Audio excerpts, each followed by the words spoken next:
La descente de l'Atlantique, c'est vraiment le saut.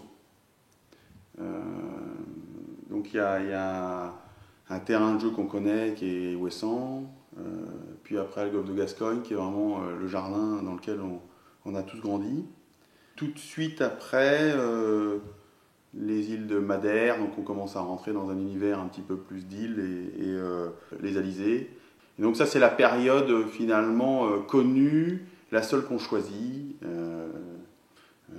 de ce grand parcours qui après on rentre dans l'inconnu. Et là où on commence à rentrer dans l'inconnu, c'est le Poteau Noir. Donc la zone du Poteau Noir, c'est quoi? C'est finalement cette zone de transition entre l'hémisphère nord et l'hémisphère sud, où il y a deux zones de vent qui se rencontrent et qui plus ou moins s'annulent et font une zone un petit peu compliquée à passer pour un bateau à voile. Ce qui s'est passé, c'est qu'il y a eu un gros amas nuageux qui s'est formé en dessous les îles du Cap-Vert.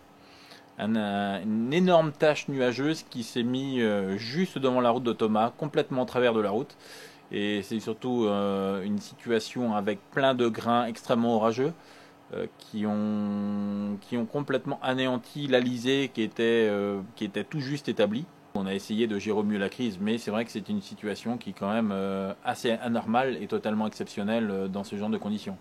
Puisque en gros, c'est comme si le Poteau Noir, qui est une zone d'instabilité de vent qui est comprise entre le 3 degrés nord et en gros le 6-7 degrés nord, une zone totalement instable, c'est comme si cette zone-là s'était retrouvée nettement plus haut. C'était prendre dans un amas nuageux comme un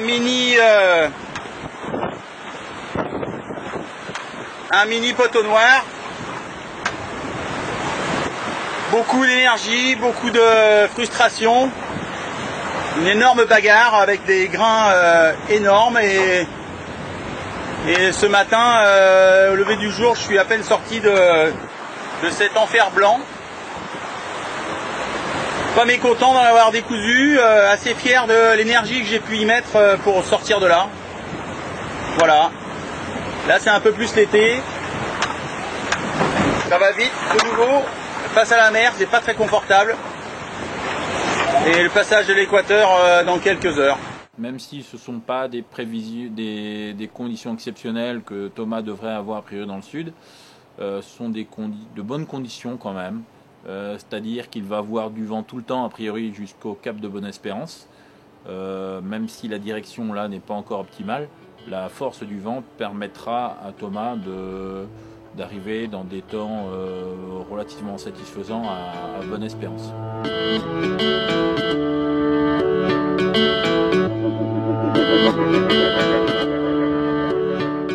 On se retrouve en hémisphère sud, on est dans une période de transition qui peut durer quelques jours, où on est content d'être sorti du Poteau Noir et à la fois on appréhende déjà le fameux anticyclone de Sainte-Hélène et de savoir si Madame Hélène va nous laisser passer, ouvrir la porte ou pas ouvrir la porte pour rentrer dans l'océan Indien.